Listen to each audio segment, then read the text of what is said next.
قرآن وہ کتاب ہے جس کے ذریعے سے حضور نے انقلاب برپا کیا. قرآن کی آیات سناؤ، یہ میگنیٹ سلیم الفطرت لوگوں کو کھینچ لے گا. ونصلی علی رسولہ الکریم، اما بعد فاعوذ باللہ من الشیطان الرجیم، بسم اللہ الرحمن الرحیم. رب اشرح لی صدری ویسر لی امری واحلل عقدۃ من لسانی یفقہوا قولی، آمین یا رب العالمین. الہ، یہاں سے اب گفتگو شروع ہو رہی ہے ان چار اصطلاحات پر باقاعدہ. لغوی تحقیق صفحہ نمبر 13 ہے. اس لفظ کا مادہ الف لام ہا ہے. اس مادہ سے جو الفاظ لغت میں آئے ہیں ان کی تفصیل یہ ہے: آلہہ اذا تحیر، حیران و سرگشتہ ہوا. الہت الی فلان ای سکنت الی، اس کی پناہ میں جا کر یا اس سے تعلق پیدا کر کے میں نے سکون و اطمینان حاصل کیا. آلہ الرجل یا لہ اذا فزع من امر نزل به فآلہ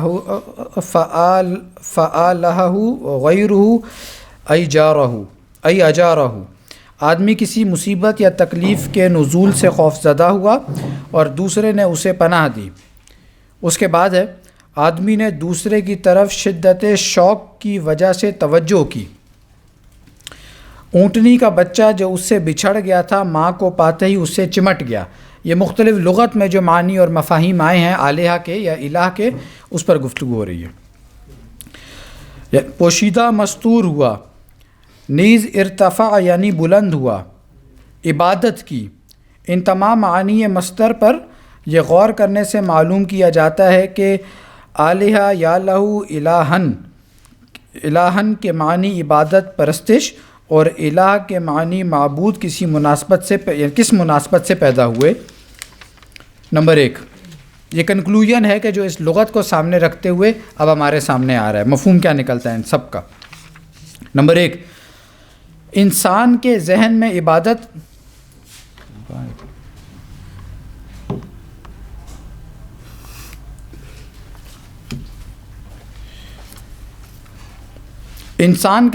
عبادت کے لیے اولین تحریک اپنی حاجت مندی سے پیدا ہوتی ہے.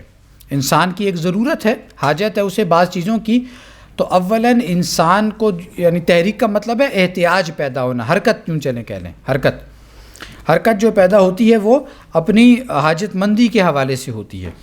وہ کسی کی عبادت کا خیال تک نہیں کر سکتا جب تک اسے یہ گمان نہ ہو کہ وہ اس کی حاجتیں پوری کر سکتا ہے. یعنی پہلی بات الہ کے حوالے سے جو انسان کے اندر حرکت پیدا ہوتی ہے وہ حاجتیں پوری کرنے کے حوالے سے پیدا ہوتی ہے کہ میری حاجتیں کون پوری کر سکتا ہے؟ کوئی الہ ہوگا جو میری حاجتیں پوری کر سکے گا.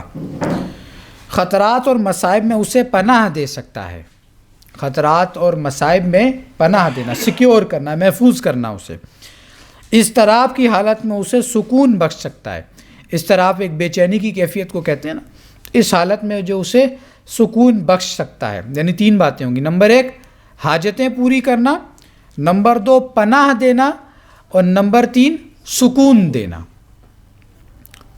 دوسرا نقطہ، پھر یہ بات کہ آدمی کسی کو حاجت روا سمجھے اس تصور کے ساتھ لازم و ملزوم کا تعلق رکھتی ہے کہ وہ اسے اپنے سے بالا تر سمجھے. ظاہر بالا تر شے ہی کوئی ہوگی نا کہ جو مجھے سکون بھی فراہم کرے گی، میری حاجتیں بھی پوری کرے گی، اور یہ کہ مجھے یعنی مصائب اور آلام سے محفوظ بھی کرے گی. اور نہ صرف مرتبے کے اعتبار سے اس کی برتری تسلیم کرے بلکہ طاقت اور زور کے اعتبار سے بھی اس کی بالادستی کا قائل ہو. جو مجھ سے مضبوط ہوگا، بالا تر ہوگا، قوی ہوگا، وہی میری حاجتیں بھی پوری کرے گا، وہی مجھے محفوظ راستہ بھی دے گا، اور وہی میری تمام تر فریادوں کو سنے گا بھی، وہی میرے دل کو بھی سکون دے گا. لازمی نتیجہ یہی نکلے گا اس کا.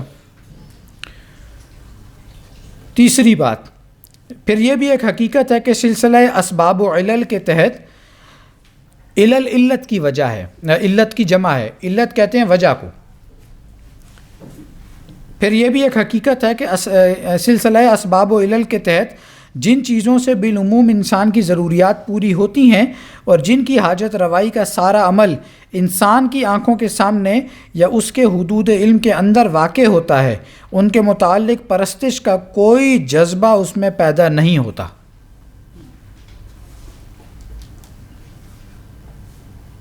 مثلاً مجھے خرچ کے لیے روپے کی ضرورت ہوتی ہے، میں جا کر ایک شخص سے نوکری یا مزدوری کی درخواست کرتا ہوں، وہ میری درخواست کو قبول کر کے مجھے کوئی کام دیتا ہے اور اس کام کا معاوضہ مجھے دے دیتا ہے۔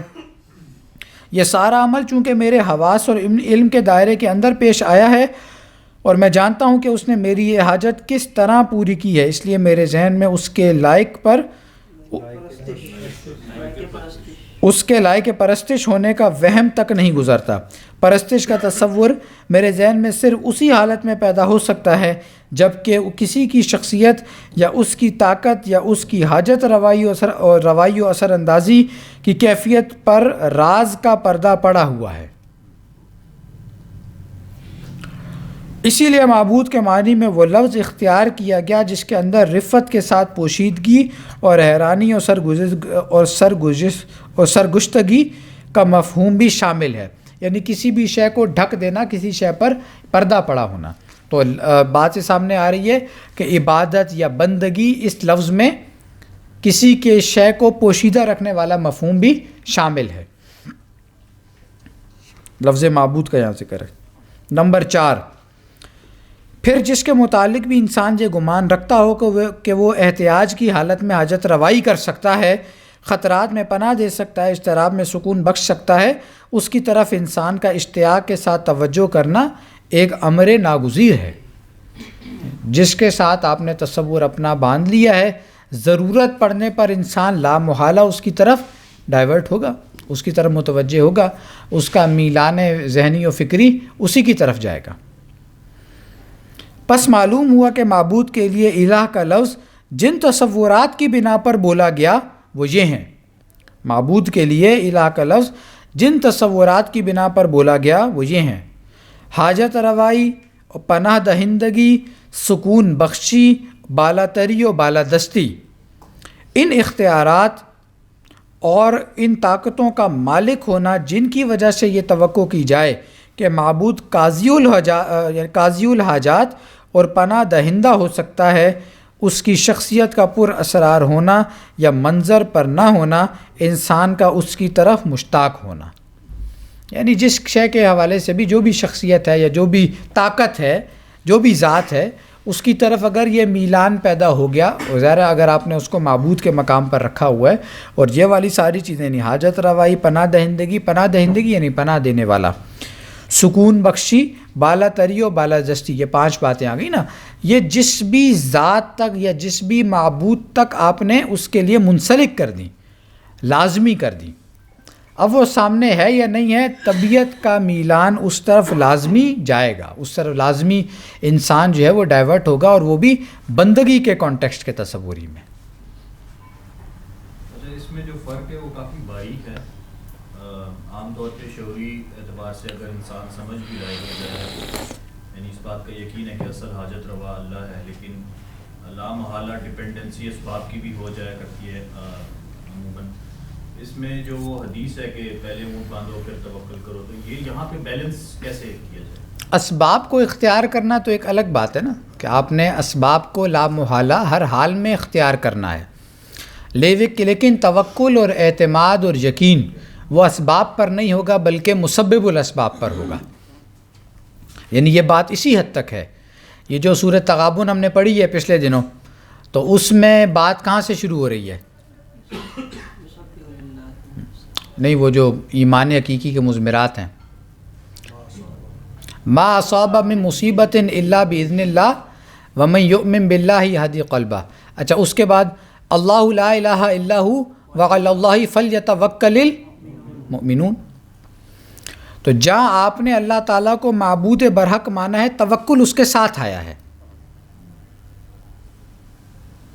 تو بات اصل میں کیا ہے کہ یہ جو نشد ثانیہ میں ڈاکٹر صاحب نے لکھا ہے نا کہ فاعل حقیقی، مسبب حقیقی اور مؤثر حقیقی، یہ تمام تر صفات تینوں اللہ تعالیٰ کی ذات کے ساتھ ہی منسلک اور وابستہ ہیں.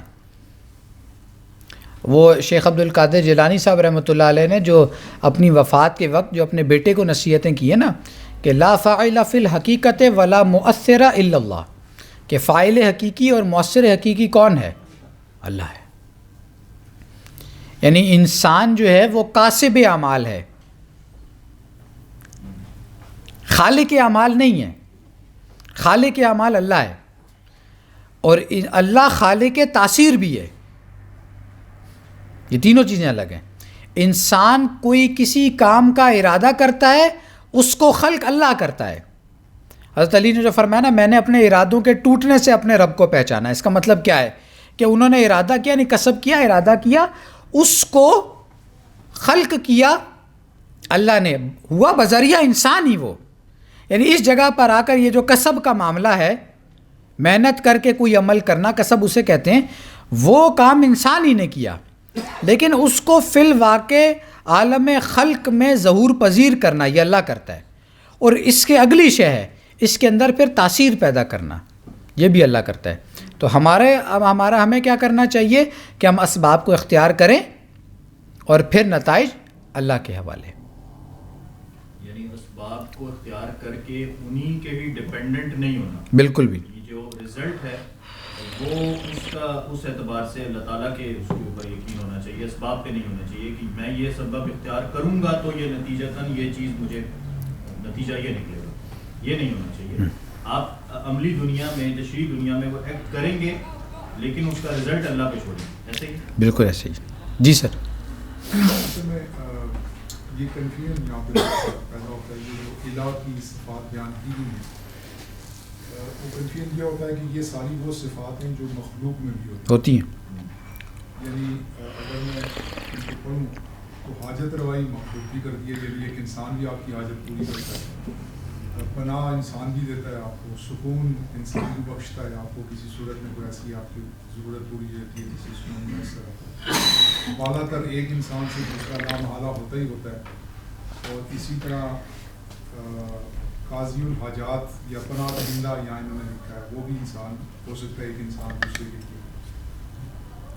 اس میں دو چیزیں ایسی ہیں، ایک جو خاص طور سے آخری میں نے لکھی ہے نا کہ اس کی شخصیت کا پراسرار ہونا یا منظر عام پر نہ ہونا، یہ ایک صفت ایسی ہے جس کو تھوڑا سا ہم سمجھے. آپ نے ایک لفظ استعمال کیا نا حقیقی ہونا، ان صفات کے ساتھ اگر ہم حقیقی کا لفظ لگائیں نا تو پھر بات واضح ہو جاتی ہے. یعنی حقیقی حاجت روا جو ہے وہ کسی ذات کو سمجھ لینا، وہ اس کو الہ سمجھ لینا. یعنی حقیقی کہ حاجت اصلاً، یعنی میری اگر حاجت ہے، مجھے بھوک لگی ہے، کھانا بھی دے رہا ہے مجھے، تو کھانا دینے کا کوئی ذریعہ تو بن سکتا ہے میری حاجت، لیکن اگر میں یہ سمجھوں کہ حقیقت میں یعنی اصلاً یہی ہے، اس نے یہ میری حاجت خود سے جنریٹ کر کے پوری کی ہے، وہ اس کو الہ بنا.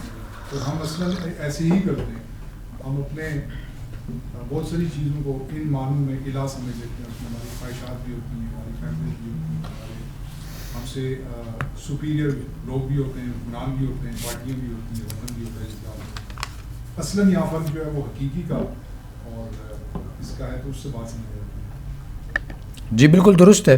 اس میں وہ جو حقیقت و اقسام شرک کی بحث میں صفات کا جب ہم ذکر کرتے ہیں تو وہ پھر تین اصول ہم کیا طے کرتے ہیں وہاں پر؟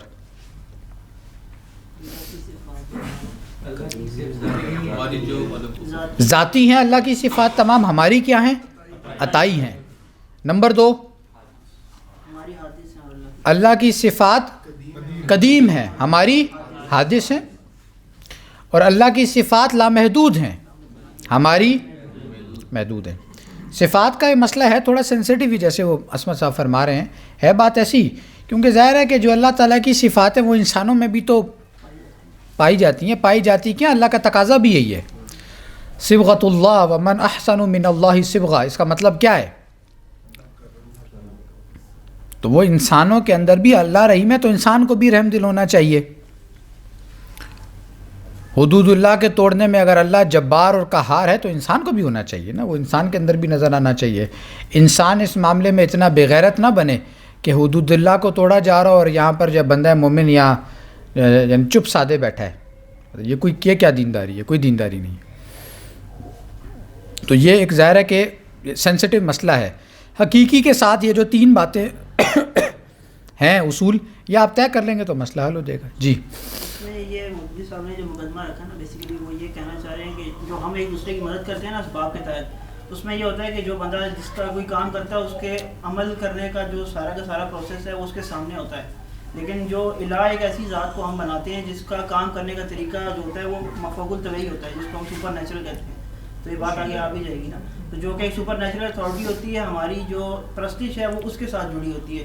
بے شک ہم اس کو اپنی ضرورت کا جو ہے نا وہ منبع سمجھ رہے ہوتے ہیں، لیکن ہم اس کی پرستش پھر بھی بہرحال نہیں کرتے ہیں. پرستش ہم ایسی ذات کی ہی کریں گے جس کے کام کرنے کا طریقہ ہماری سمجھ سے باہر ہوگا. ٹھیک ہے یہ بات. اس میں ڈاکٹر صاحب ایک چیز بتا سکتے ہیں، آپ کسی سے کوئی کام پڑ گیا تو آپ نے ایک دفعہ بتا دیا، پھر اسی دفعہ اس سے آگے نہیں، اسی دفعہ کریں گے تو وہ پھر اس کو شرک میں لے کے آتے ہیں. ٹھیک ہے جی. اہل جاہلیت کا تصور الہ. اہل جاہلیت کون لوگ تھے؟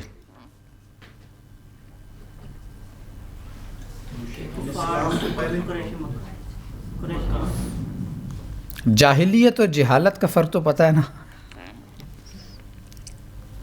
نہیں واضح کریں. عرب سے جو پہلے جو نبی اکرم صلی اللہ علیہ وسلم کا جو معاشرہ ہے اسے جاہلی معاشرہ کہا جاتا ہے.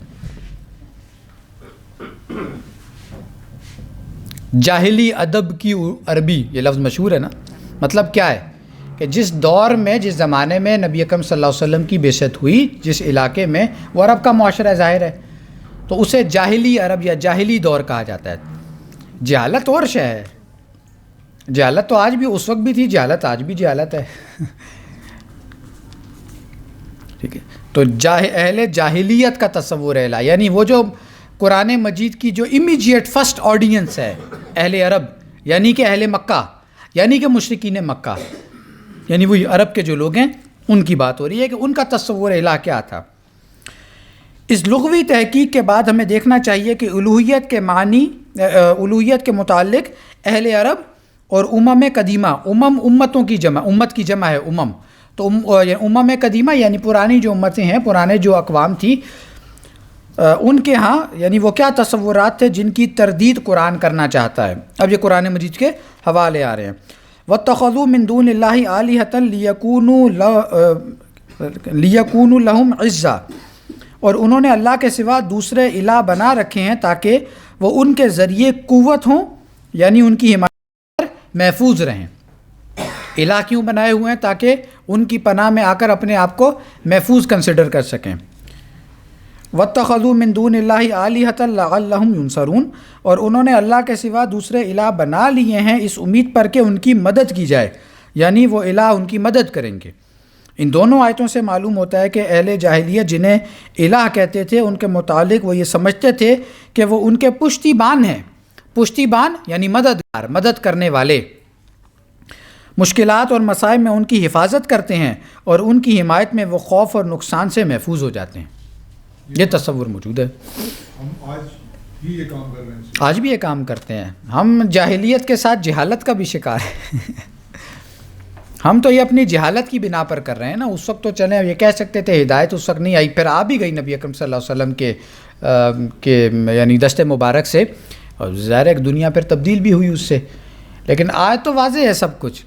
پھر بھی وہ سلسلہ جو ہے وہ اللہ کو چھوڑ کر کسی اور کو الہ بنا لینا یہ چل رہا ہے. ابھی ایک اور اصل مفہوم آگے آ رہا ہے ابھی خواہشات والا.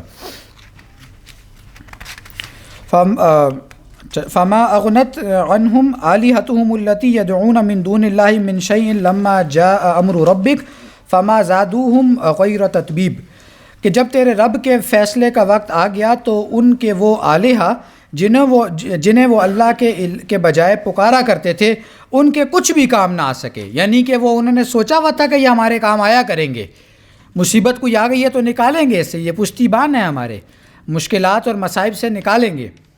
تو اللہ تعالیٰ فرما رہے ہیں ان کے کچھ بھی کام نہ آ سکے اور وہ ان کے لیے تباہی و ہلاکت کے سوا کسی اور چیز میں اضافہ کا سبب نہ بنے. عذاب آیا تو پھر سب کو اپنی لپیٹ میں لے گیا. والذین یدعون من دون اللہ لا یخلقون شیئا وهم یخلقون اموات غیر احیاء وما یشعرون ایان یبعثون الہکم الہ واحد. اور اللہ کے بجائے جنہیں یہ لوگ پکارتے ہیں وہ کسی چیز کے بھی خالق نہیں ہیں بلکہ وہ خود مخلوق ہیں، مردہ ہیں نہ کہ زندہ، اور انہیں یہ بھی خبر ہے نہیں ہے کہ انہیں کب دوبارہ زندہ کر کے اٹھایا جائے گا۔ تمہارا الہ تو ایک ہی الہ ہے۔ لا تدعوا مع اللہ الہا آخر لا الہ الا ہو، اللہ کے سوا کسی دوسرے الہ کو نہ پکارو، اس کے سوا کوئی الہ نہیں۔ وَمَن يَتَّبِعُ الَّذِينَ يَدْعُونَ مِن دُونِ اللَّهِ شُرَكَاءَ إِن يَتَّبِعُونَ إِلَّا الظَّنَّ وَإِنْ هُمْ إِلَّا يَخْرُصُونَ، جو لوگ اللہ کے بجائے دوسرے شریکوں کو پکارتے ہیں وہ محض وہم پر چلتے ہیں اور نری اٹکلیں دوڑاتے ہیں، یعنی اٹکلیں دوڑانا اپنی عقل کے دوڑے خواہ مخواہ کے، اپنی توجیحات گھڑنا، اپنے ظن پر گمان پر جو ہے وہ یعنی چیزیں گھڑنی شروع کر دینی، ایک خواہ مخواہ کا خیال نہیں ہوتا، اسے ذہن کہا جاتا ہے۔ ان آیات سے چند امور پر روشنی پڑتی ہے۔ ایک یہ کہ اہل جاہلیہ جنہیں الہ کہتے تھے انہیں مشکل کشائی و حاجت روائی کے لیے پکارتے یا بالفاظ دیگر ان سے دعا مانگتے تھے۔ ٹھیک ہے جی، تو دعا مانگنے والا مسئلہ ہمارے یہاں بھی ٹیڑھا ہے یا نہیں؟ اللہ کو چھوڑ کر کہیں اور سے دعائیں مانگنی، ماتھا ٹیکنا، کسی اور کو حاجت روا، مشکل کشا، کوئی دستگیر سمجھنا اللہ کو چھوڑ کر۔ دوسرے یہ کہ ان کے یہ الہ صرف جن یا فرشتے یا دیوتا ہی نہ تھے بلکہ وفات یافتہ انسان بھی تھے، جیسا کہ اموات غیر احیاء وما یشعرون ایان یبعثون سے صاف ظاہر ہوتا ہے۔ تیسرے یہ کہ ان الہوں کے متعلق وہ یہ گمان رکھتے تھے کہ وہ ان کی دعاؤں کو سنتے ہیں اور ان کی مدد کو پہنچنے پر بھی جو قادر ہیں۔ ویسے اس معاملے میں جو ترقی ہم نے کی ہے نا، اتنی تو شاید انہوں نے بھی نہ کی ہو۔ جو تصورات ہم نے معین الدین چشتی اجمیری صاحب ہوں یا یہ یعنی وہ لاہور والے یعنی جو ہیں صاحب قبر صاحب مزار وہ ہوں، یا یہ کہ شیخ عبد القادر جیلانی صاحب رحمۃ اللہ علیہ ہوں، یا جنید بغدادی ہوں، یا وہ جو با یزید بستامی ہوں، یہ جتنے بھی حضرات گزرے، ان سب کے ساتھ جو تصورات ہم نے گھڑے ہیں اور جدھر لمبی لمبی ڈائیو پھر ہم نے لگا کر جدھر پہنچایا ہے کہ وہ روح قبض ہونے جا رہی ہے تو وہ بھی واپس چھین لی گئی اور یوں ہوا اور فلاں ہوا، اور یعنی معاذ اللہ ثم معاذ اللہ نقل کفر نباشد، اللہ تعالیٰ کے ساتھ بھی ان اولیاء اللہ کے جھگڑے، یوں ہوا تو پھر اللہ تعالیٰ نے یوں کہا تو پھر مقابلے پر جو ہے شیخ عبد القادر جیلانی صاحب رحمۃ اللہ علیہ نے یہ فرمایا، اور بالآخر جو ہے وہ چلیں چھوڑیں۔ تو مسئلہ یہ ہاں بھائی یہی ہے نا، گمراہ کن وہ تصورات۔ یہ قبر میں سوال کیا قبر میں بھی انہوں نے کیے سوال کہ جی میں تو غوث کا میں اپنے اللہ سے پوچھے کہ میں کس کا بندہ ہوں، فرشتے کو کہا۔ اب جیسے وہ ہمارے اہل تشیع حضرات ہیں، انہوں نے یہ سارے تصورات حضرت حسین اور حضرت علی اور حضرت عباس ان کے ساتھ وہ منسلک ہیں کہ قبر میں سوال جو ہونا ہے وہ تو حضرت علی اور حضرت حسین سے متعلق ہونا ہے، تو وہاں حضرت علی آئیں گے، حضرت حسین آئیں گے، چھڑوائیں گے آ کر۔ یہی تصورات ہم نے بھی جو ہے وہ اور ٹائپ کے بنائے ہوئے ہیں۔ اچھا، جہاں حضور صلی اللہ علیہ وسلم نے اصل سفارش کروانی ہے حوض کوثر پر، اس کی کسی کو کوئی فکر نہیں ہے، مطلب وہ تو ویسے ہی فار گرانٹیڈ ہے نا، چونکہ ہم مسلمان ہیں، چونکہ ہم نبی اکرم صلی اللہ علیہ وسلم کی امت میں سے ہیں، لہٰذا ہم نہیں بخشے جائیں گے تو کون بخشا جائے گا؟ ہمارے لیے کوثر کے جام نہیں ہوں گے اور کوثر کی سفارش نہیں ہوگی اور شفاعت نہیں ہوگی تو کس کے لیے ہوگی؟ تو ہم نے بھی اس معاملے میں کوئی جو ہے نا وہ پیچھے ہٹنے والا کام نہیں کیا، کام اسی بھی پورا پا کے رکھا ہے۔ جس کے گلے میں پنجویں گیرج کلمے کا کلادہ ہے وہ جلتی ہے۔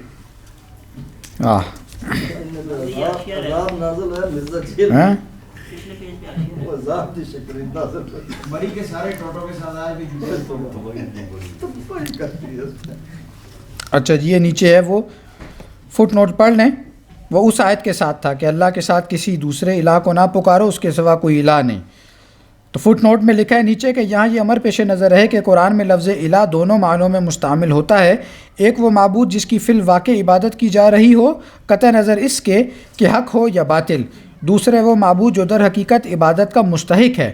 اس آیت میں الہ کا لفظ 2 جگہ انہی 2 الگ الگ معنوں میں استعمال ہوا ہے۔ یہ بات خیر قرآن مجید جو بندہ پڑھتا ہے اسے یہ بات اچھے طریقے سے معلوم ہے کہ یہ قرآن مجید یہ والا یہ مفاہیم ساتھ ساتھ آ رہے ہوتے ہیں۔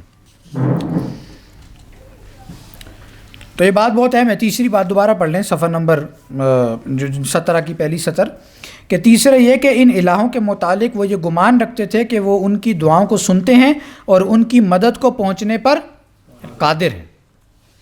تو وہ باقاعدہ دلائل دے کر بتاتے ہیں ہمیں کہ آتے ہیں جی مدد کے لیے، باقاعدہ آتے ہیں۔ اور وہ ہمارے ہاں یہ بریلوی حضرات کیا وہ دیوبندی حضرات میں بھی بعض جگہوں پر یہ ہے جی، بڑے شیخ کے بارے میں، دیوبندیوں کے جو بڑے شیخ ہیں ان کے بارے میں یہ ہے کہ جی وہ انہوں نے وہ یعنی کشتی ڈوب رہی تھی تو اس کو کندھا بھی دیا آ کر، زندہ شخص نے، مردہ نے نہیں، زندہ نے، وہ تھے کسی اور جگہ پر۔ بعد میں ان کا کوئی وہ آیا مرید، اس نے آ کر کہا حضرت آپ کا بڑا شکریہ، آپ نے مدد کی۔ تو انہوں نے کہا جی کہاں مدد کی؟ تو انہوں نے بتایا وہ کشتی ڈوب رہی تھی تو وہاں آپ نے ہی آگے کندھا دیا تھا۔ ہو سکتا ہے، کیا کہہ رہے ہیں آپ؟ دنیا کے چیزوں کو دیکھ رہے ہونے کے لیے وہ معاملہ ہو۔ اچھا جی آگے چلتے ہیں۔ یہاں دعا کے مفہوم اور اس امداد کی نوعیت کو ذہن نشین کر لینا ضروری ہے جس کی الہ سے توقع کی جاتی ہے، یعنی کس قسم کی وہ دعا والا معاملہ ہے، توقع کیا کی جاتی ہے۔ اگر مجھے پیاس لگتی ہے اور میں اپنے خادم کو پانی لانے کے لیے پکارتا ہوں، یا اگر میں بیمار ہوتا ہوں اور علاج کے لیے ڈاکٹر بلاتا ہوں، تو اس پر نہ دعا کا اطلاق ہوتا ہے اور نہ اس کے معنی خادم یا ڈاکٹر کو الہ بنانے کے ہیں۔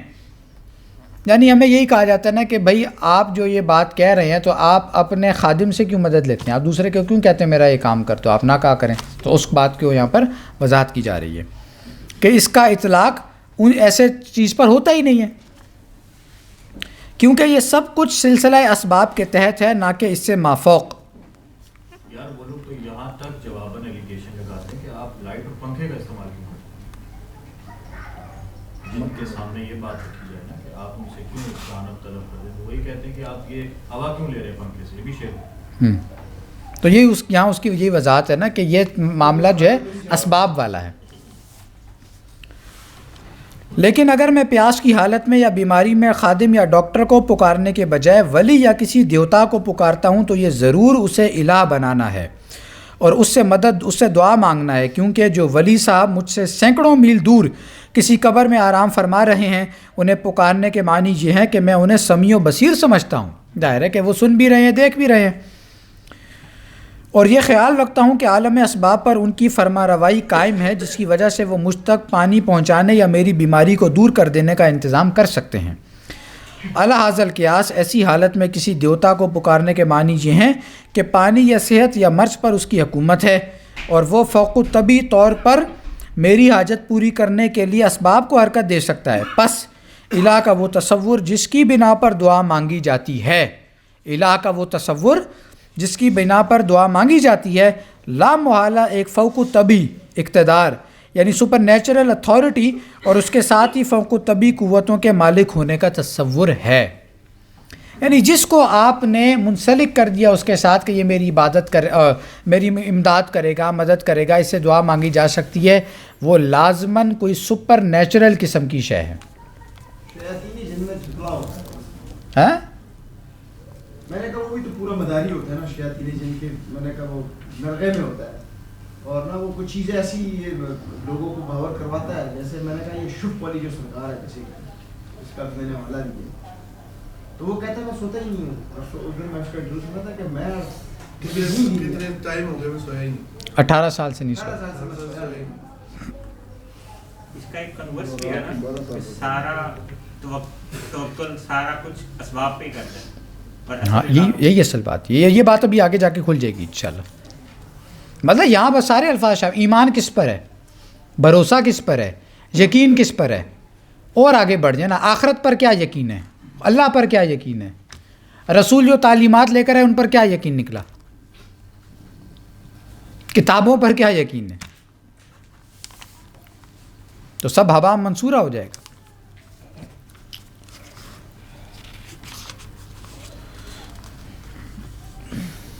اچھا جی، تیسری آیت اب آ گئی یہاں پر، وَلَقَدْ أَهْلَكْنَا مَا حَوْلَكُم مِّنَ الْقُرَىٰ وَصَرَّفْنَا الْآيَاتِ لَعَلَّهُمْ يَرْجِعُونَ فَلَوْلَا نَصَرَهُمُ الَّذِينَ اتَّخَذُوا مِن دُونِ اللَّهِ قُرْبَانًا آلِهَةً بَلْ ضَلُّوا عَنْهُمْ وَذَٰلِكَ إِفْكُهُمْ وَمَا كَانُوا يَفْتَرُونَ تمہارے ارد گرد جن بستیوں کے آثار ہیں انہیں ہم ہلاک کر چکے ہیں، انہیں ہم نے بار بار بدل کر اپنی نشانیاں دکھائی تھیں تاکہ وہ رجوع کریں، تو جنہیں انہوں نے تقرب کا ذریعہ سمجھ کر اللہ کے سوا اپنا الہہ بنایا تھا، جنہیں اب بستیاں ہلاک ہو گئی ہیں نا، تو ان لوگوں نے اللہ کو چھوڑ کر جن کو اپنا الہ بنایا تھا انہوں نے نزول عذاب کے وقت کیوں نہ ان کی مدد کی، مدد تو درکنار، وہ تو انہیں چھوڑ کر غائب ہو گئے۔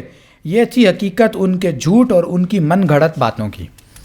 یعنی اس میں کیا بات کہی جا رہی ہے کہ اگر ایڈے ہی وہ تمہارے مددگار ہیں تو جب عذاب آیا تھا تو مدد کے لیے کیوں نہیں آئے، وہ کیوں نہیں آ کر انہوں نے تم کو چھڑایا، بچایا اس سے۔ پچھلے دنوں ایک واقعہ دیکھنے کو ملے گا، وہ پیر صاحب تھے، وہ گردے سے پتلی نکالتے تھے دم درود پڑھ کے، تو اپنا وہ کراچی میں انڈس ہسپتال ہے، آپ کشمیر کے مشہور پیر صاحب ہیں، کڈنی کا آپریشن کرانے وہاں پہنچے۔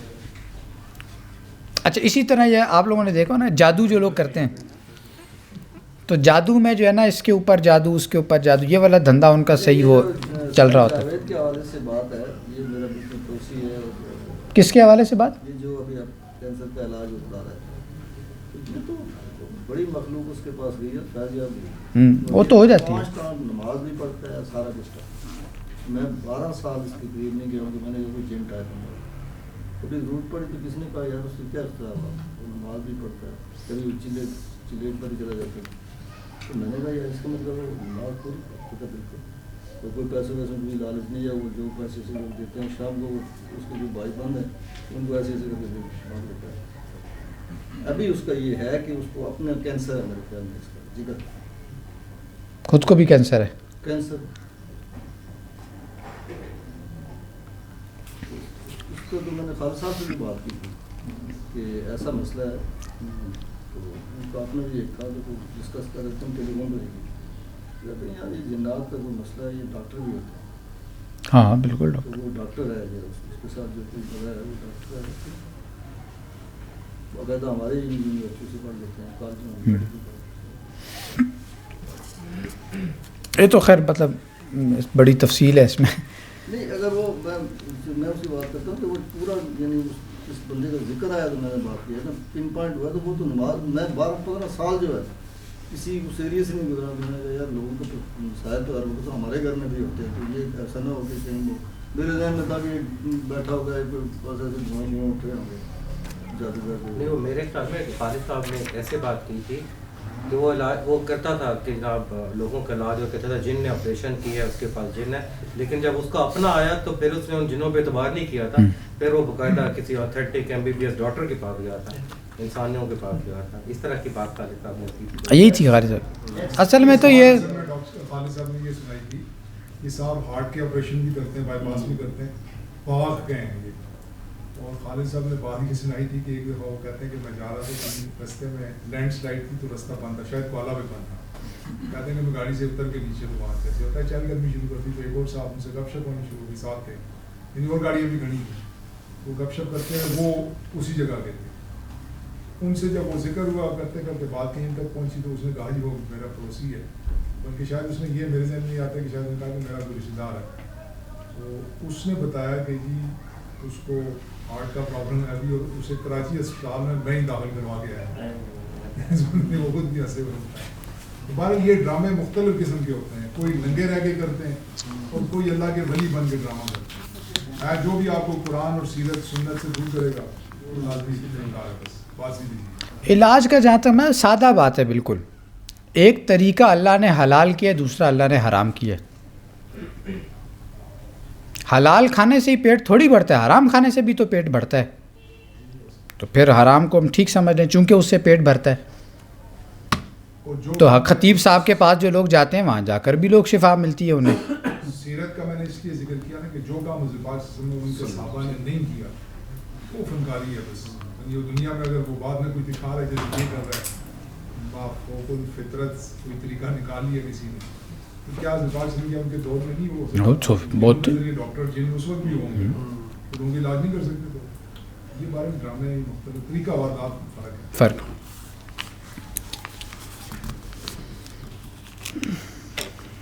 اچھا جی کہاں گیا؟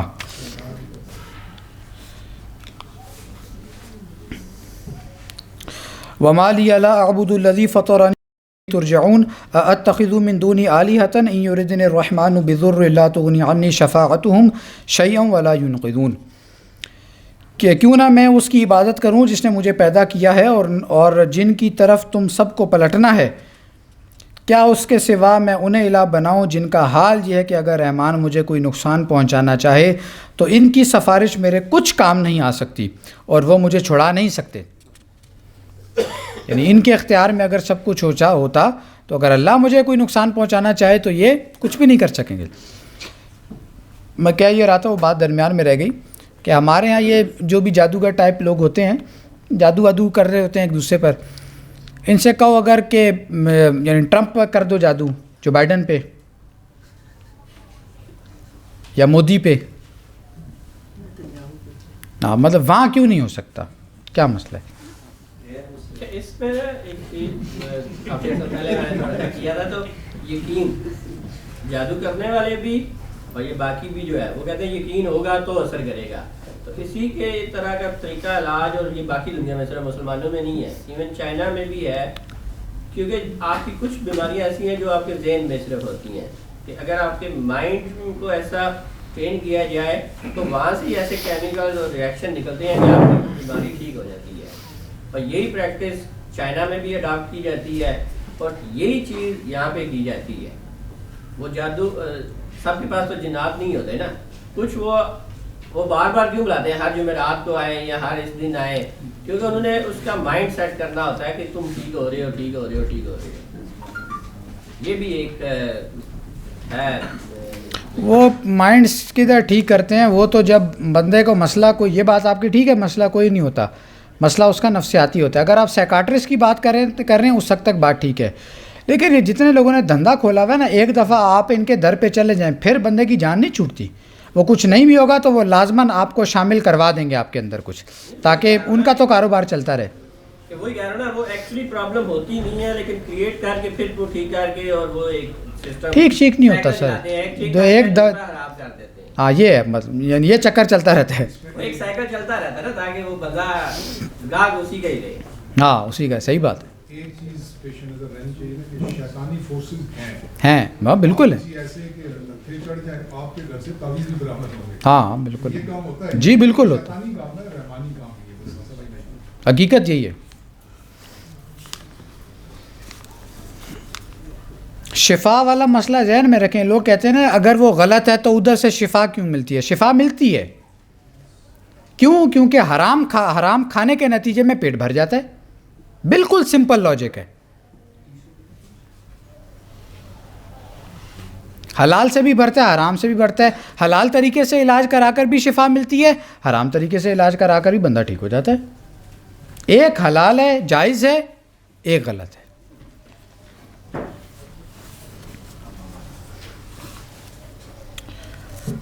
والذین اتخذوا من دونه اولیاء ما نعبدهم الا لیقربونا الی اللہ زلفی ان اللہ یحکم بینہم فیما هم فیہ یختلفون.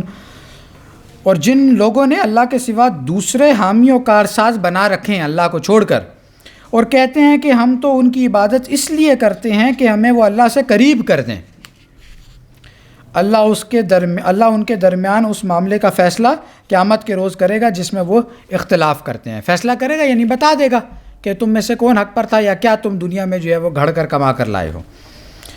وَيَعْبُدُونَ مِن دُونِ اللَّهِ مَا لَا يَضُرُّهُمْ وَلَا يَنفَعُهُمْ وَيَقُولُونَ أَهَٰؤُلَاءِ شُفَعَاؤُنَا عِندَ اللَّهِ. وہ اللہ کے سوا ان کی عبادت کرتے ہیں جو نہ انہیں ضرر پہنچانے پر قادر ہیں نہ نفع، اور کہتے ہیں کہ یہ اللہ کے ہاں ہمارے سفارشی ہیں، یعنی جس سے نہ کوئی فائدہ پہنچتا ہے نہ نقصان. اس کے بارے میں تصور یہ گھڑا ہوا ہے کہ یہ ہمارے سفارشی ہیں. ان آیات سے چند مزید باتوں پر روشنی پڑتی ہے.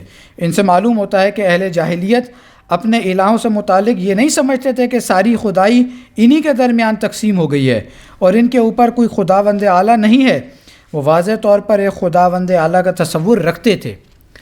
فرعون کے بھی تو الہ تھے نا, تھے یا نہیں تھے؟ تھے, قرآن مجید میں ذکر ہے فرعون کے بھی الہ تھے. تو وہ واضح طور پر ایک خداوند اعلیٰ کا تصور رکھتے تھے جس کے لیے ان کی زبان میں اللہ کا لفظ تھا, اور دوسرے الہوں کے متعلق ان کا اصل عقیدہ یہ تھا کہ اس خداوند اعلیٰ کی خدائی میں ان الہوں کا کچھ دخل اور اثر ہے, ان کی بات مانی جاتی ہے, ان کے ذریعے سے ہمارے کام بن سکتے ہیں, ان کی سفارش سے ہم نفع حاصل کر سکتے ہیں اور نقصانات سے بچ سکتے ہیں. انہی خیالات کی بنا پر وہ اللہ کے ساتھ انہیں بھی الہ قرار دیتے تھے. لہٰذا ان کی اصطلاح کے مطابق کسی کو خدا کے ہاں سفارشی قرار دے کر اس سے مدد کی التجا کرنا اور اس کے آگے مراسم تعظیم و تکریم یعنی اس کی عزت کرنا, اس کے سامنے جھکنا, مراسم تعظیم و تکریم بجا لانا اور نظر و نیاز پیش کرنا اسے الہ بنانا ہے. تو نظر و نیاز بھی صرف کس لیے ہو جی؟ اللہ کے, اللہ کے نام کے علاوہ پکا کر کسی کو تقسیم کرنا, ذبیحہ کوئی, یہ سب ناجائز اور حرام ہے. یہ کسی جگہ پہ لے کے جا کے ذبح کرنا, ہاں کسی استھان پر جا کر. خالد باقی صاحب کا جو ہم نے سورہ فرقان کا اس میں انہوں نے اس کو بڑا اچھے طریقے سے واضح کیا. ان کا اصل میں ہماری سوچ کی جو ہم دیکھتے ہیں نا, بس ہماری ذہن بھی اتنا لمٹائز ہو جاتا ہے. لائک ہم یہ دیکھتے ہیں کہ ہماری تو ایک کمشنر یا ڈپٹی کمشنر تک بھی ڈائریکٹ ایکسیس نہیں ہے, اس کے لیے بھی ہم کسی سفارش کے تھرو جہاں تک پہنچتے ہیں. تو کہتے ہیں بیٹا دینا, یا وہ کہتے ہیں ٹھیک ہے, وہ کہتے ہیں دینا اللہ نہیں ہے, لیکن مانگنا ہے تو تھرو پراپر چینل مانگے, اور وہ تھرو پراپر چینل میں جو بیٹھے ہیں وہ پھر آپ کو کہتے ہیں کہ دس از دا رائٹ, یہ طریقہ.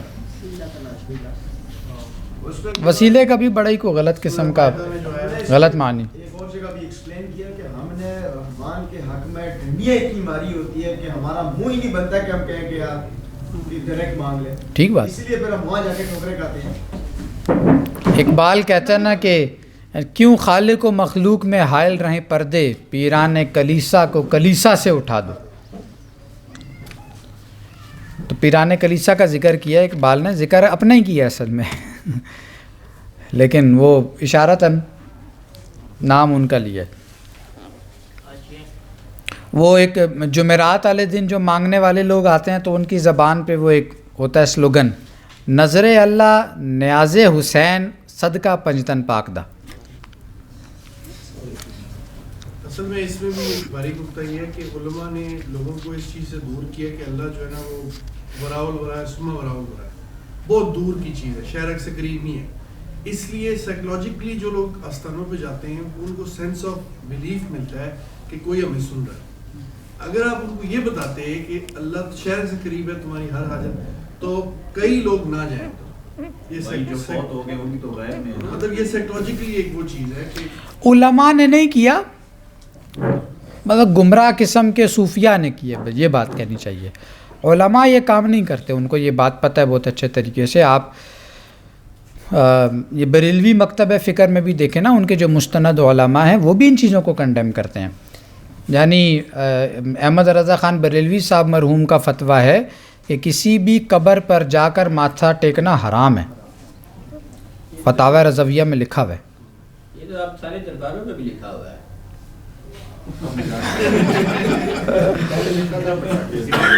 اب ہٹا دیے.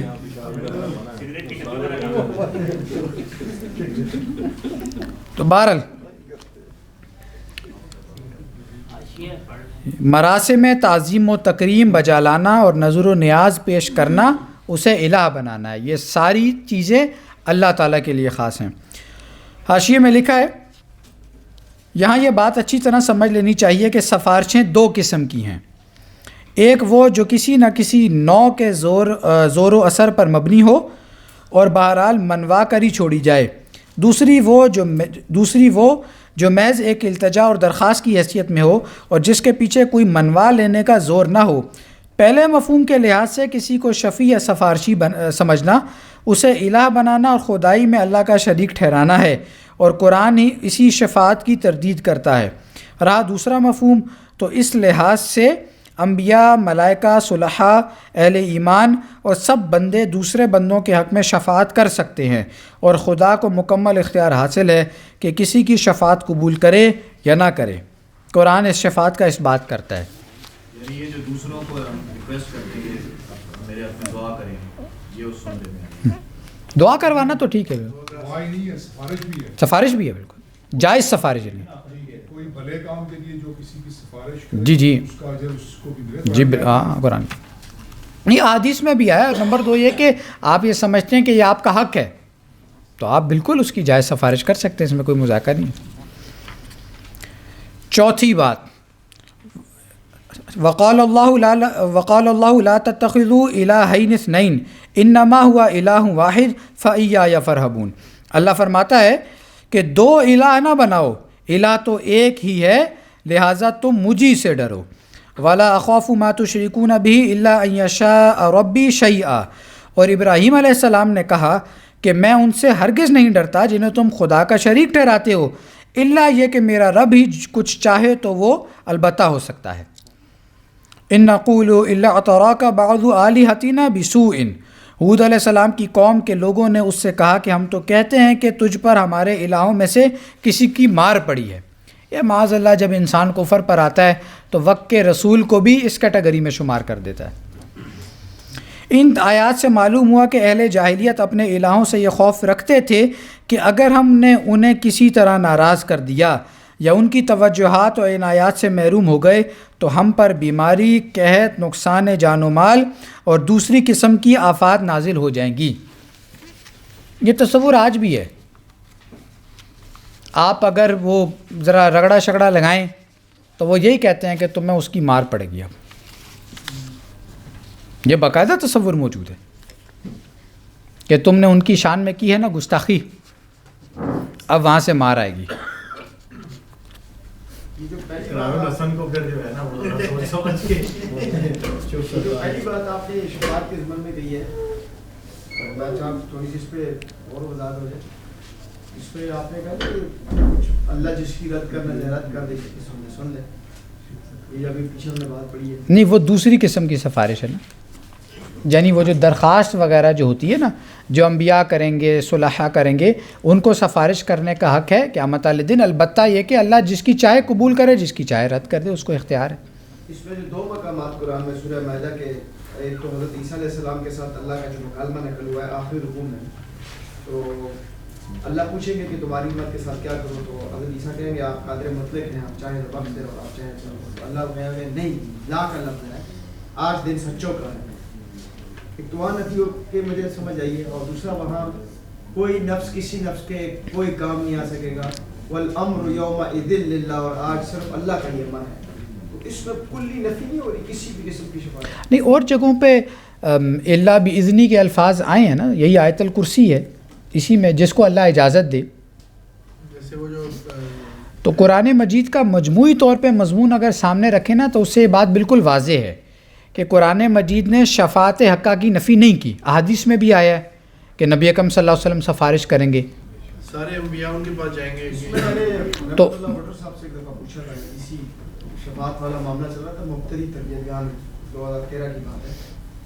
انہوں نے ویسے ایک ایگزامپل دی تھی جو ابھی مجھے کلک ہو گئی ہے، بات سے نکل آئی ہے۔ انہوں نے کہا کہ جب گاؤں میں کوئی بچہ پہلی پوزیشن لیتا ہے تو پرنسپل اکثر چودھری صاحب کے ہاتھ سے ان کو انعام دلواتا ہے یا آپ اجازت دے دیں، تو محنت بچے کی ہوتی ہے، وہ اکراماً اس چودھری سے دلوائی جاتی ہے کہ آپ جو ہے۔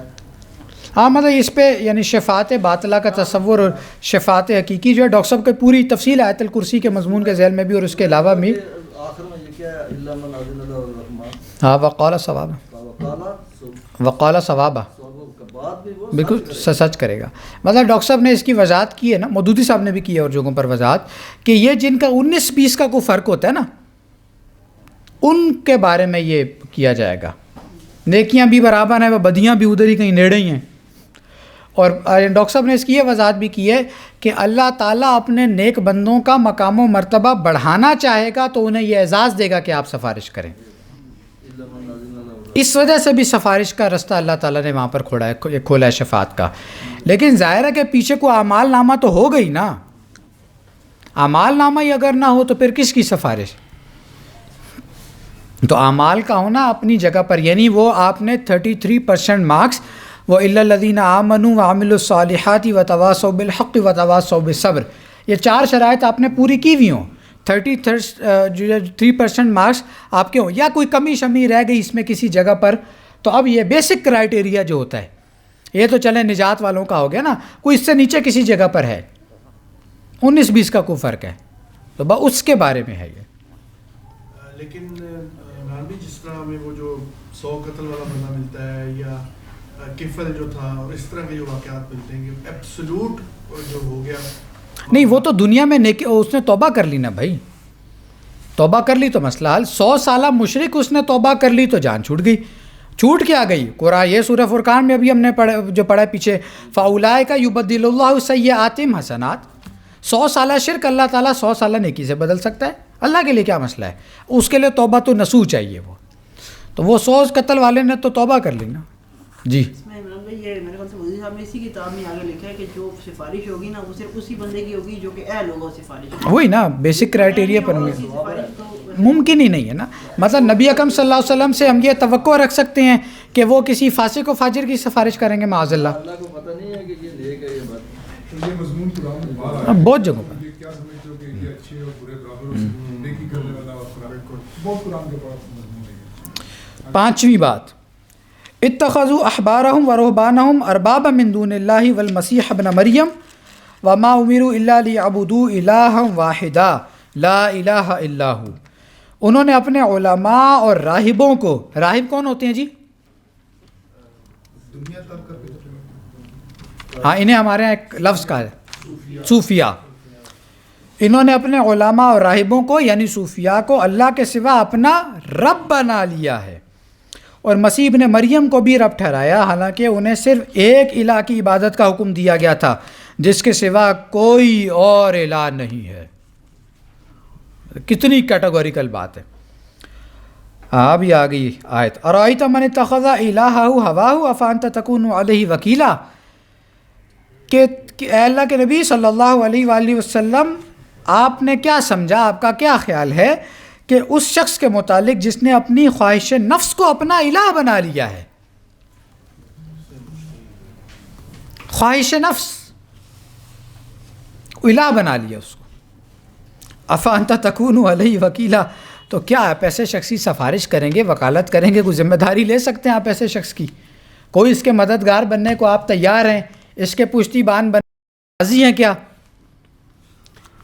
تو نفس بھی، خواہشات بھی نفس کی الہ بن جایا کرتی ہیں. اب یہ وہ ہے یارڈ سٹک، پیمانہ، پیرامیٹر، اس کو لیں. میں بھی اپنے آپ کو ناپوں، آپ بھی اپنے آپ کو ناپیں، ہم سب اپنے آپ کو ناپیں، ایک دوسرے کو نہ ناپیں، اپنے آپ کو ناپیں. نہ میں آپ کے اندر جھانک کر دیکھ سکتا ہوں کہ آپ نے اپنی کس خواہش کی تسکین کے لیے اللہ کی نافرمانی کی، نہ آپ میرے بارے میں یہ رائے قائم کر سکتے ہیں. یہ تو ہر شخص اپنے بارے میں دیکھ سکتا ہے. تو یہ تو صحیح والا جیسے کہتے ہیں نا مراقبہ، یہ کرنے کی ضرورت ہے. اس سے آگے بڑھیں. دنیا کے کام تو ایک طرف رہ گئے نا، دین کے کام کرتے ہوئے اگر میں اس وقت یہاں کھڑا گفتگو اس لیے کر رہا ہوں کہ اس سے میرا نفس خوش ہو جائے، اور نفس اس لیے خوش ہو جائے تاکہ میری چاندی ہو جائے، لوگ مجھے سننے کے لیے یہاں پر آئیں، تو یہاں پر یہ دینداری کس کھاتے میں جائے گی؟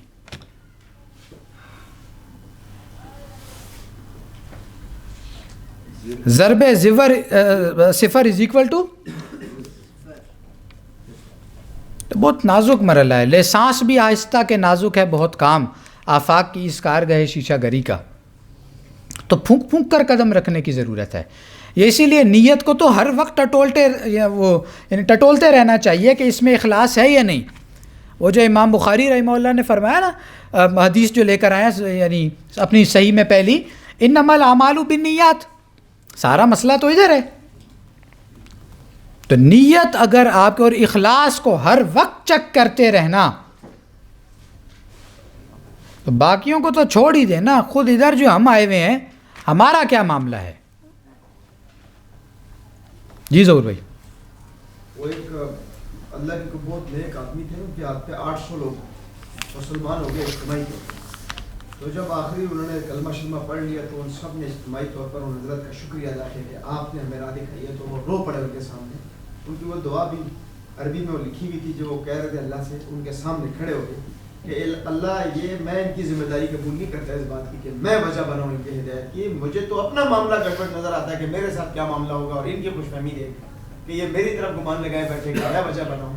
تو انہوں نے رو کے ان سب کا رد کیا کہ مجھے اپنا بھی نہیں پتا کہ میرے ساتھ اللہ کیا معاملہ کریں گے, میں ریزن بنا ہوں ٹھیک ہے, لیکن یہ کہ یہ کریڈٹ مجھے نہیں جاتا. صحیح بات ہے. تو خواہشات نفس بھی معبود ہو جایا کرتی ہیں. وَكَذَلِكَ زَيَّنَّا لِكَثِيرٍ مِّنَ الْمُشْرِكِينَ قَتْلَ أَوْلَادِهِمْ شُرَكَاؤُهُمْ. اس طرح بہت سے مشرکوں کے لیے ان کے ٹھہرائے ہوئے شریکوں یعنی شرکاء فی الالوہیت نے اپنی اولاد کو قتل کرنے کا فعل خوشنما بنا دیا ہے.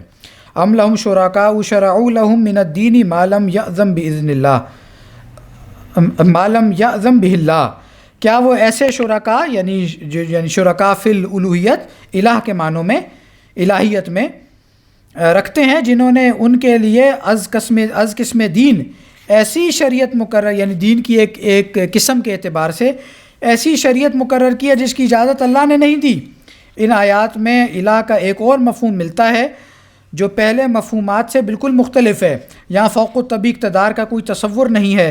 جسے الہ بنایا گیا ہے وہ یا تو کوئی انسان ہے یا انسان کا اپنا نفس ہے, اور الہ اسے اس معنی میں نہیں بنایا گیا ہے کہ اس سے دعا مانگی جاتی ہو یا اس سے نفع و نقصان کا مالک سمجھا جاتا ہو اور اس سے پناہ ڈھونڈی جاتی ہو, بلکہ وہ الہ اس معنی میں بنایا گیا ہے کہ اس کے حکم کو قانون تسلیم کیا گیا, اس کے امر و نہی کی اطاعت کی گئی, اس کے حلال کو حلال اور اس کے حرام کو حرام مان لیا گیا, اور یہ خیال کر لیا گیا ہے کہ اسے بجائے خود حکم دینے اور منع کرنے کا اختیار حاصل ہے.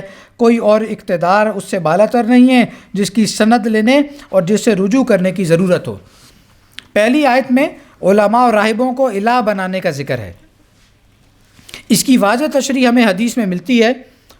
حضرت عدی بن حاتم رضی اللہ تعالیٰ نے جب اس آیت کے متعلق نبی علیہ السلام سے سوال کیا تو آپ صلی اللہ علیہ وآلہ وسلم نے فرمایا کہ جس چیز کو تمہارے علماء اور راہبوں نے حلال کیا اسے تم لوگ حلال مان لیتے تھے, اور جسے حرام قرار دیا اسے تم حرام تسلیم کر لیتے تھے, اور اس بات کی کچھ پرواہ نہ کرتے تھے کہ اللہ کا اس بارے میں کیا حکم ہے. رہی دوسری آیت تو اس کا مطلب بالکل واضح ہے کہ جو شخص اپنی خواہشات نفس کی اطاعت کرتا ہو اور اسی کے حکم کو بالاتر رکھتا ہو وہ دراصل اپنے نفس ہی کو الہ بنائے ہوئے ہے. اسی کو بالاتر رکھے تو وہ اپنے نفس کو الہ بنائے ہوئے ہے. اب یہاں پر یہ دیکھ لیجئے کہ جتنے بھی انسان دین کے کام کے لیے توجیہات کرتا ہے وہ ساری کس کی تراشیدہ ہوتی ہیں؟ خود کی نا, اپنی خود گڑی ہیں ساری. اچھا جب خود گڑی ہیں تو پھر انسان کو اس وقت یہ بھی سوچ لینا چاہیے کہ جو میں نے توجیہات گڑی ہیں یہ ساری کی ساری خدا کے حضور جسٹیفائیبل ہیں یا نہیں. اگر تو جسٹیفائیبل ہیں well and good, fair enough. نہیں ہیں تو پھر سوچنا چاہیے.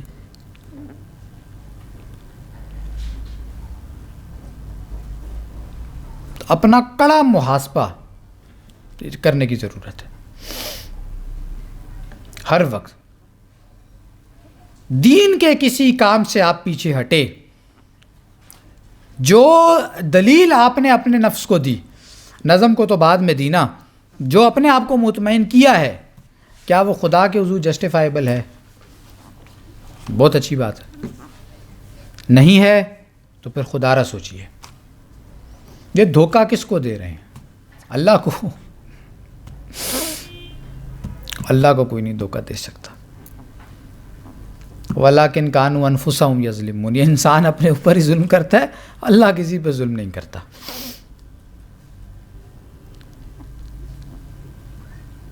یہ بات میں نے پہلے بھی کہی ہوئی ہے, شیطان جب بھی آپ کے سامنے ریزن لائے گا بہت لاجیکل ہوگی, بہت ویلڈ ہوگی, وہ آپ فی الواقع آپ کو آگے بتائے گا کاروبار کا مسئلہ ہے, تم چلے جاؤ گے کاروبار نہیں چلے گا. تو فی الواقع آپ کو بتائے گا بچہ بیمار ہے، واقعی میں بچہ بیمار ہوگا، وہ ہمیشہ ویلڈ ریزن لا کر رکھتا ہے انسان کے سامنے، جبھی تو دو راہ آتا ہے۔ یہاں آپ کو چھلانگ ایک لگانی ہے بس، جب آپ کود گئے تو آپ کا یہ مسئلہ حل کرنا اللہ نے اپنے ذمے لے رکھا ہے۔ جو ہمارے دین کی طرف چل پڑتا ہے ہم دنیا اس کے لیے کھول دیتے ہیں، اس کے ماتھے پر غنا لکھ دیتے ہیں، دنیا اس کے پیچھے رینگتی ہوئی آتی ہے، اور جو ہمارے دین سے منہ موڑ لیتا ہے اس کے ماتھے پر ہم فقر لکھ دیتے ہیں۔ وہ دنیا کے پیچھے بھاگتی، حدیث کا مفہوم عرض کر رہا ہوں، وہ دنیا کے پیچھے بھاگتا رہتا ہے لیکن دنیا نہیں ملتی اس کو۔ تو یہ چھلانگ ایک ہر موقع پہ، ہر لمحہ، ہر آن، ہر گھڑی، ہر قدم لگانی پڑتی ہے، اور شعوری طور پر لگا لیں گے آئندہ کے لیے لگانی آسان ہو جائے گی۔ اور یہ دوراہا ہر شخص کے سامنے ہر دوسرے تیسرے چوتھے دن آیا کھڑا ہوتا ہے۔ چھلانگ آپ نے بہتر لگا لی تو کام پورا ہوگا۔ یہ جو سورہ یوسف میں وَأُفَوِّضُ أَمْرِي إِلَى اللَّهِ إِنَّ اللَّهَ بَصِيرٌ بِالْعِبَادِ، میں سارے سورہ مومن میں سارے معاملات اپنے اللہ کے سپرد کرتا ہوں۔ اللہ تعالیٰ اپنے بندوں کو دیکھتا ہے، اسے پتہ ہے، بصیرٌ بالعباد۔ اس کا مطلب کیا ہے؟ آپ چل پڑے والذین جاہدوا فینا لنہدینہم سبلنا، جو ہمارے راستے پہ چل پڑتا ہے ہم بھی راستے کھولتے چلے جاتے ہیں اس کے لیے۔ تو آپ اللہ کے دین کے راستے پہ چل پڑے، پیچھے والے کام اللہ کے حوالے ہیں۔ تو بگڑیوں تگڑیوں کو سیدھا اللہ نے کرنا ہے، ٹھیک ہے جی۔ بس آخری پیراگراف رہی دوسری آیت، تو اس کا مطلب بالکل واضح ہے کہ جو شخص اپنی خواہش نفس کی اطاعت کرتا ہو اور اسی کے حکم کو بالا تر رکھتا ہو وہ دراصل اپنے نفس ہی کو اپنا الہ بنائے ہوئے ہے۔ اس کے بعد والی دونوں آیتوں میں اگرچہ الہ کے بجائے شریک کا لفظ آیا ہے، مگر جیسا کہ ہم نے ترجمے میں واضح کیا ہے کہ شریک سے مراد الہیت میں شریک ٹھہرانا ہے، اور یہ دونوں آیتیں صاف فیصلہ کرتی ہیں کہ جو لوگ اللہ کے حکم کی صنعت کے بغیر کسی کے مقرر کیے ہوئے رواج یا ضابطہ یا طریقہ کو جائز قانون سمجھتے ہیں وہ اس قانون ساز کو الہیت میں خدا کا شریک ٹھہراتے ہیں۔ رواج قانون والی بات بھی ساری یہاں پر آگے، جہاں اللہ کے مقابلے پر آپ نے ان کو اس میں معاملے میں شریک کر لیا تو اس کا مطلب ہے کہ یہی آپ کے نزدیک پھر قانون ساز سے اصل میں، ٹھیک ہے جی۔ تو آج یہاں تک ہو گیا، کل انشاءاللہ 6:30 بجے دوبارہ یہاں جمع ہوں گے اور یہاں سے آگے پڑھنا شروع کریں گے۔ سبحانک اللہم و بحمدک اشہد ان لا الہ الا انت نستغفرک و نتوب الیک و آخر دعوانا ان الحمد للہ رب العالمین۔